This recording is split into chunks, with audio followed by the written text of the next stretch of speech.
This morning, our topic comes from this book, Living the Science of Mind. And if you've just joining us, you may not know that this is our anchor book for the whole year, Living the Science of Mind.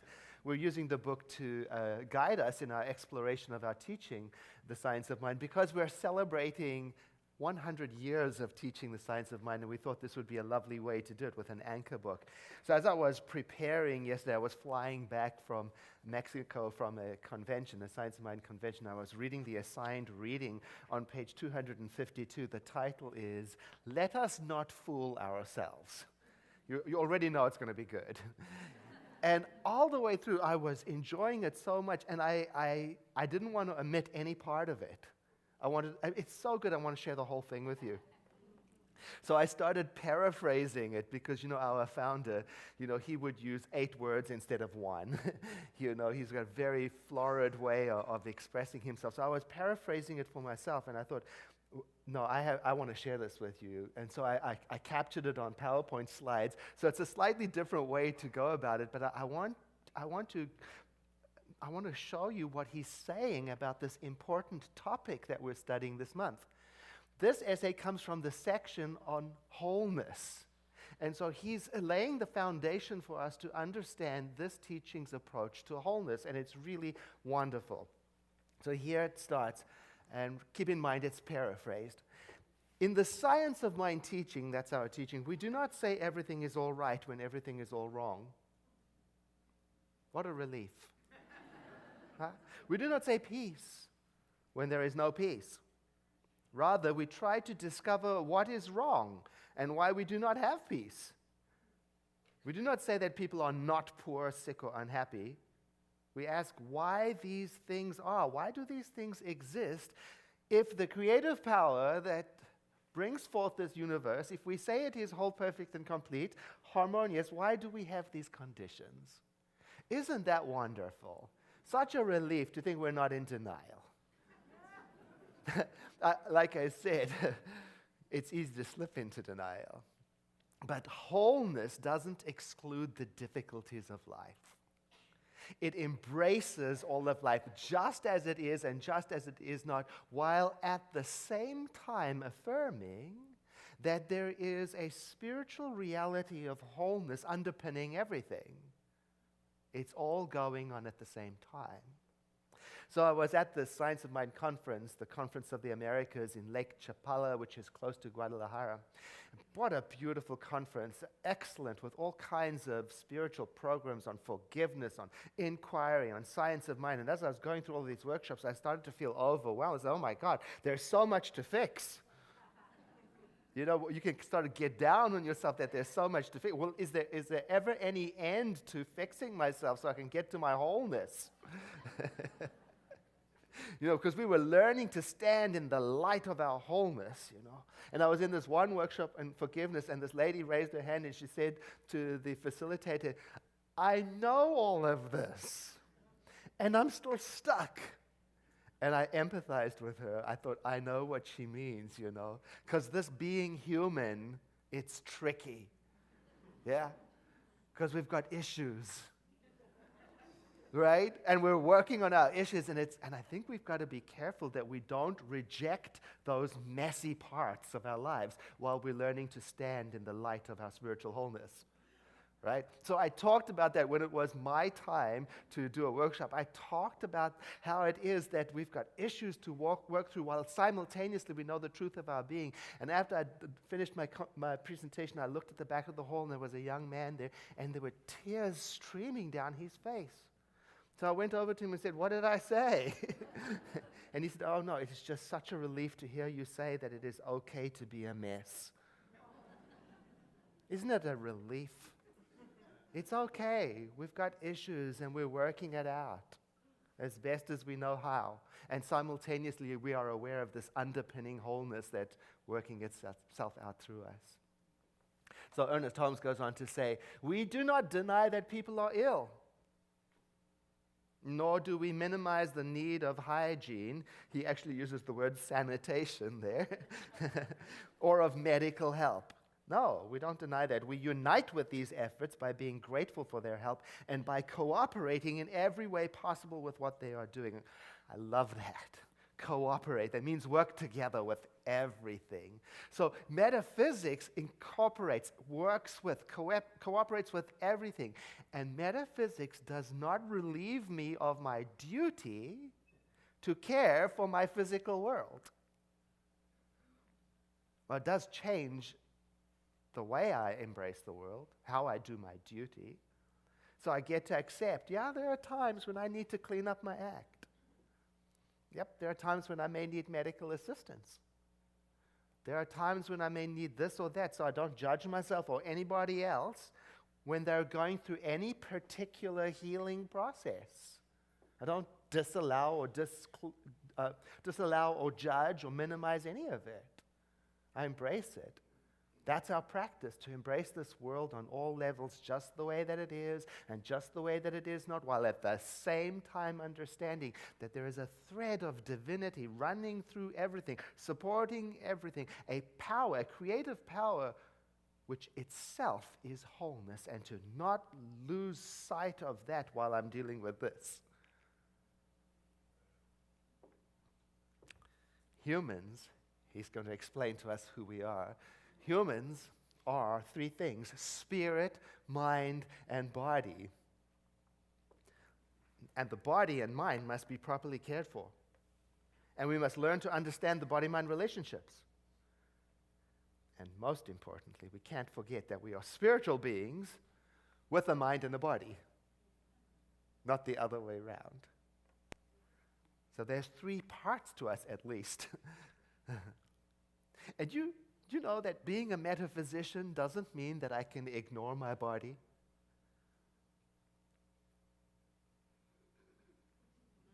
Being a metaphysician doesn't mean that I can ignore my emotions.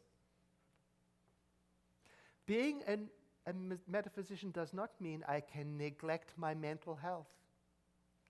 No, it's all part of one beautiful system of wholeness. And you know, the mind-body part is connected. It has its own intelligence. The mind-body connection is intelligent. And it can communicate to us, and we ought to listen to it.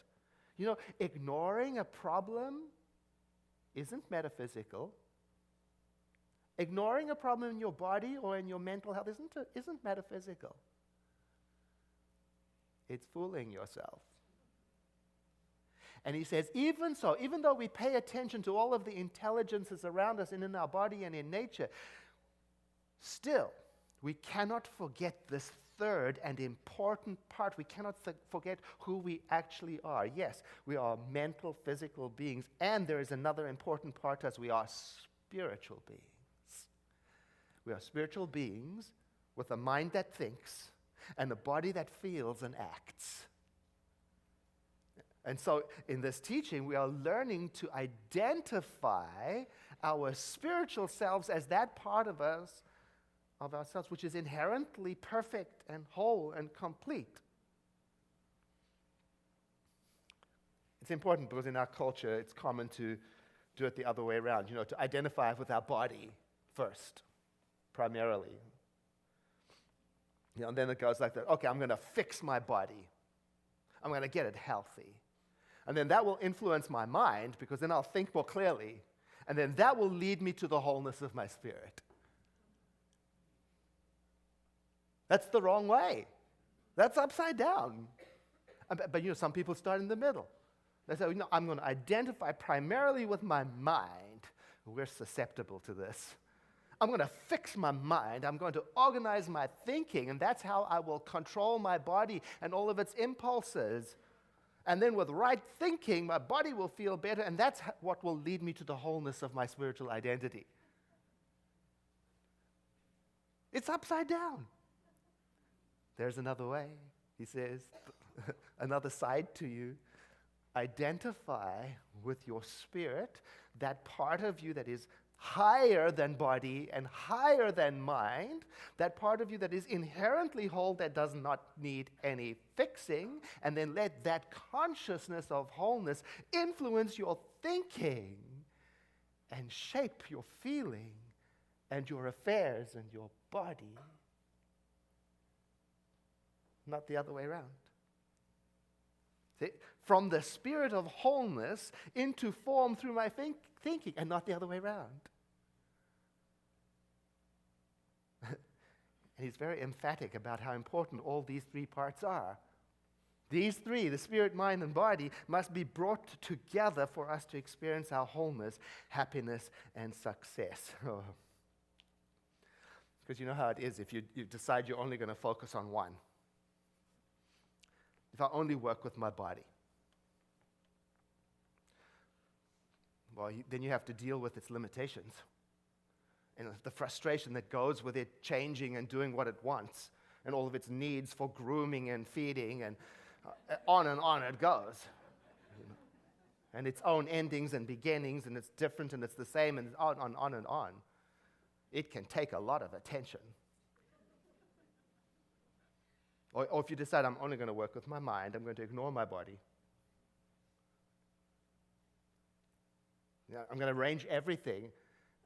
And by body, I mean also my world of affairs. I'm going to arrange everything with my mind. I'm going to control conditions with my mind. I'm going to get everything in place. And it's so exhausting, and you realize the minute you take your attention off, it all falls to pieces anyway.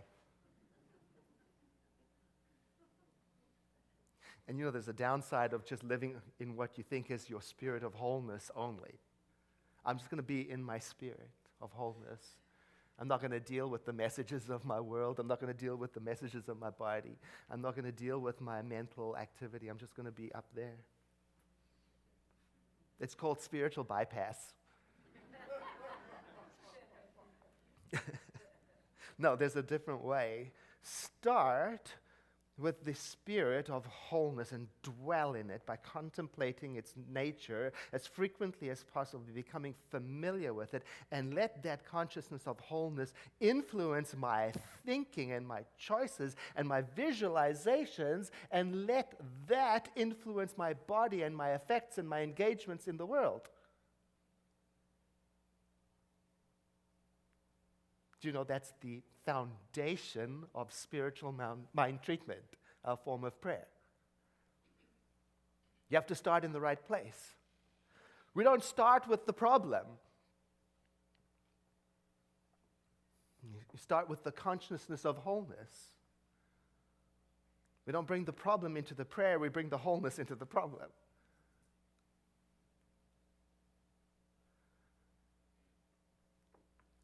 If you don't start with the wholeness, you deceive yourself. That's what he says. We would be deceiving ourselves if we refused to recognize that something is wrong with the body. When there's something wrong with the body, we pretend there isn't. Or with the mind. Even though nothing could ever be wrong with the spirit. Because this would be saying peace when there is no peace.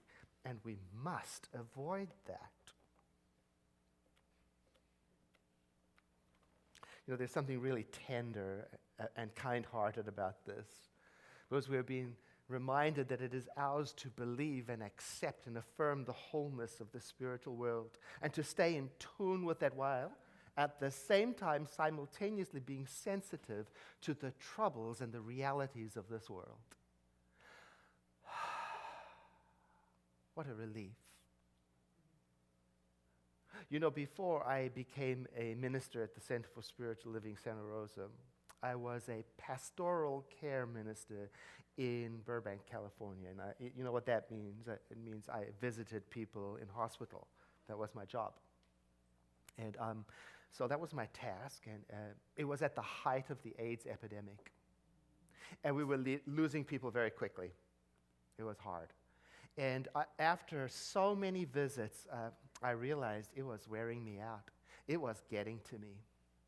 I knew I had to do something. If I was going to stay in tune with the wholeness, the light of the wholeness of the spiritual universe, of the spirit of wholeness in me, I was going to do something, because what I was seeing was focusing my mind and crowding out the sense of wholeness and influencing the way I thought. It was starting to turn things around. I was starting to lose connection with the spirit of wholeness. So I knew that when I visited people in hospital, I had to prepare myself for what I was about to see. Because I didn't want what I was seeing to overtake my mind and my understanding.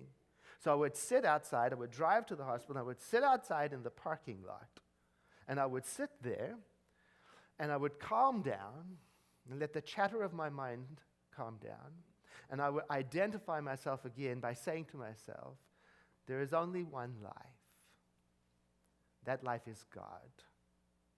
That life is perfect. And that life is my life now, and that is the life of the person I'm about to visit. And I would stay with that until I had some sort of confidence that when I would walk in there, I would see the spiritual truth of the person I was visiting first. And I remember one particular visitor, a very young man who was quite ill, and his body had become quite changed by the illness. And when I walked in, it got to me. It challenged me, He was a student of metaphysics, and he could see that I was shaken up by his appearance. And he called me close to speaking to my ear, and he said, listen, I am counting on you to know the truth about me, because everyone else around me here, all they can see is the sickness and all this hospital equipment. And in that moment, he called me back from the precipice. He called me back into the light of truth. And in that moment, I remember it clearly. I could see him as he truly was. I could see a radiant whole spirit with a mind and with a body. Look, there was no way for any one of us, not him, not me, to deny what was going on, to deny the physical challenges he was going through. But at the same time, it was important for him to identify himself with his eternal, radiant, complete, immortal self. And he wanted someone to partner with him in doing that and to join him in the knowing of that, no matter what else was happening. And I remember the moment that I was able to let go of the hold on the appearance, the softness came into me and into him and into the room, a softness that was already present. I'll never forget that moment. It took a man terribly ill to call me back to the awareness of wholeness. The wave of relief that came with it. Our founder says, one of the most important parts of our work is to relieve the mind of fear. And this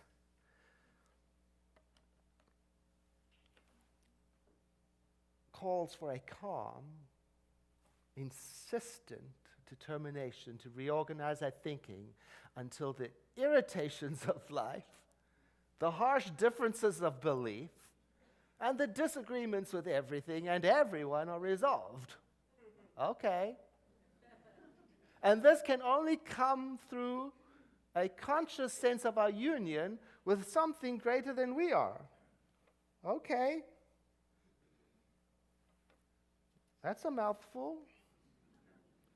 See, because there's some confusion in our teaching about whether or not a student of this metaphysics should get involved with worldly matters, like charity, like politics, like social justice.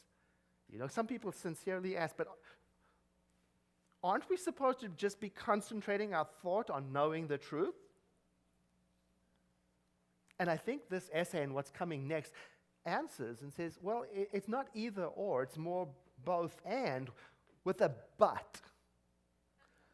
But whatever we do in the world, we must do it from a mind that is cleared of fear, calmly centered on the wholeness of our spirit. In other words, its spirit influences my mind, translates into actions and body and feeling, and not the other way around. Well, that's the key. Know the truth and act from that. That's the key.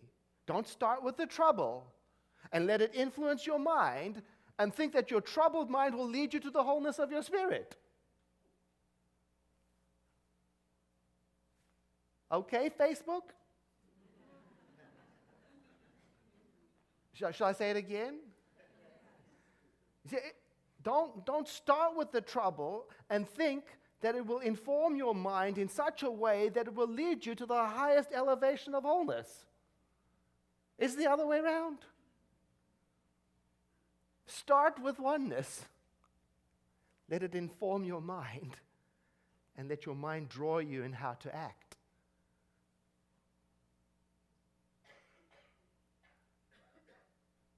Oh. And he says, in doing so, we shall discover that love is the lodestone of life. That there is nothing, he says, there is nothing cold or unfeeling about this teaching, Science of Mind. To be effective, it must pulsate with deep feeling. Okay, here comes the nice part.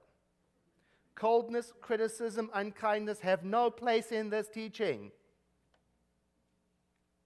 Okay, Facebook? Coldness, criticism, unkindness have no place in this teaching. We must be humble before the great hall, even though we speak with the authority of faith in wholeness. Why humble? Because, I'm speaking with the authority of my understanding of wholeness as I learn to stand in the light of the truth, and I've got issues. I've got to be humble, and I look around and see everybody's got issues. Everybody's figuring it out. And there's only one of us. I read this and I realize, when I quit loving, I quit being an agent for healing and wholeness. And that's on me.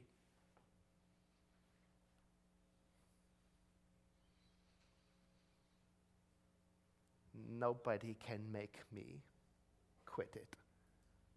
That's on me. So I guess my work is, first step, get it clear, to develop my confidence in the inherent wholeness of spirit, even though what is appearing before me doesn't seem to reflect that. Develop a quiet confidence in the natural goodness of life, even while I'm dealing with politics, visiting somebody in hospital, my own visits to the doctor, whatever it is I'm dealing with. That's it. And then let my consciousness of wholeness be so real for me that it is felt like a deep, warm feeling, like a familiar place to visit, so familiar that it influences my mind, and my mind then influences how I show up, and not the other way around.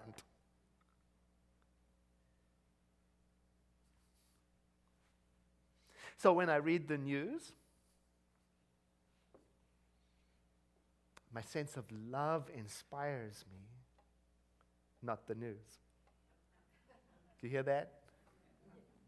So when I read the news, and I let the news infiltrate my thinking and think it will lead to love, I've got it upside down.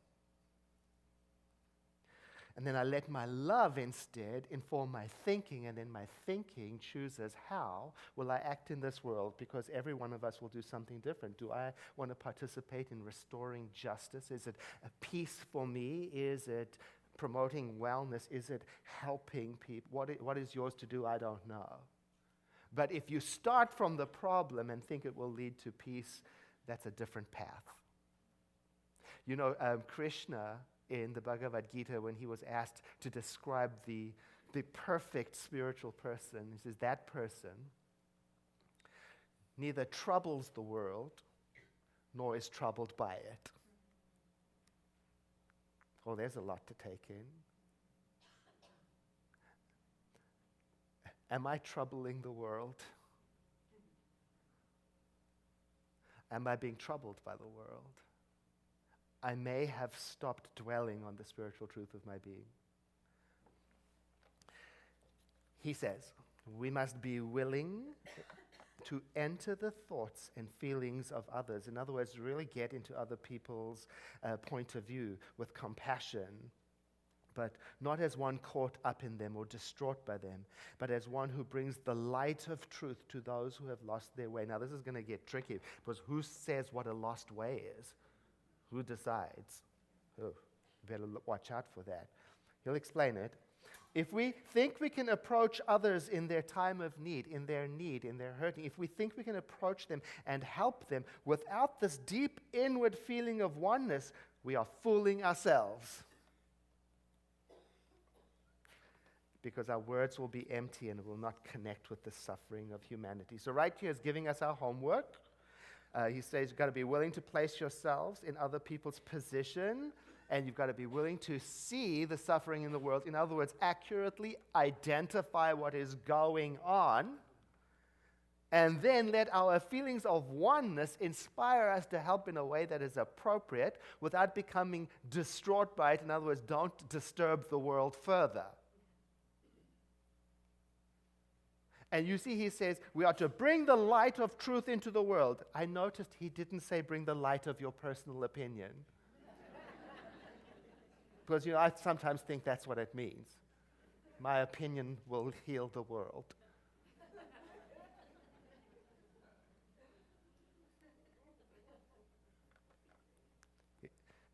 He didn't say, let the light of your criticism and correction come into the world. He said the light of truth. He's talking about the way of the metaphysicians. So what's the truth? What truth is he talking about? What light? He's talking about the truth of the inherent completeness of the spiritual realm and our oneness with that, and through our oneness with that, with each other. That truth.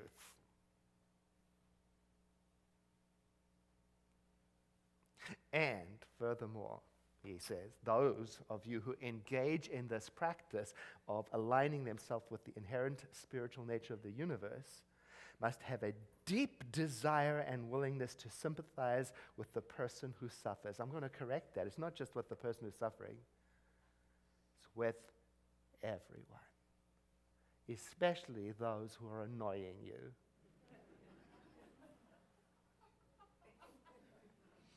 It's scriptural. It is. You read it, you'll see the master teacher talks about this, Jesus. It's easy to love those who love you and agree with you. It's the other lot you have to worry about. He says there is no place in this practice, the study of science of mind, for arrogance or the holier-than-thou attitude.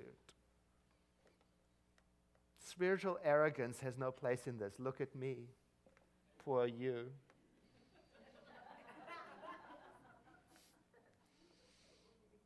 Because the great have always been humble. The great have always been kind. The great have always been lovers of humanity. This metaphysics is not for everybody, huh? Because, people write to me and tell me, in this current political climate, it's inappropriate for all this love, peace, and joy. Okay, but not for me. You think it's easy being loving? 24/7? With all the issues I've got? It takes moment by moment realignment.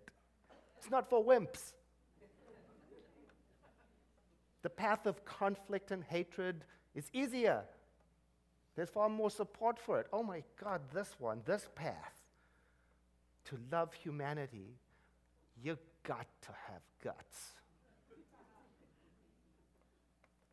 So here's the recipe for our practice this week. Help other people with humility and kindness and love. And this way you'll be bringing the light of truth into the world. And that is the foundation of healing. I invite you to breathe in and to exhale, letting your eyes close into a moment of contemplation, so that we may recognize this oneness that we are part of. Call it by whatever name. The mind of creation, God the living Spirit, the ground of all being, that which is beyond all names, so that I may identify myself as part of it, my spirit one with the Spirit. My spirit one with the immortal, eternal, perfect Spirit. That perfection is in me. And I dwell in this so that I may realize that it's true of everyone here, all of us, sparks of the same eternal Spirit. And I let this wholeness, the sense of wholeness, influence my thinking mind so that I may accept even further the truth of my being. I let this wholeness saturate my thought and my feeling so that I begin to interpret the world through its filter.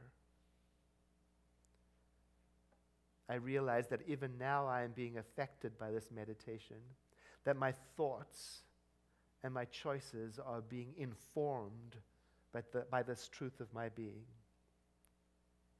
And so I drop all allegiance to anything else, and I return faithfully to the oneness of the truth. I rejoice in this. I rejoice in this coming home. And I rejoice in the spiritual laws of the universe that carry out this prayer into a demonstration that I experience as a new reality. And so it is. Once more, a deep breath in and a sigh.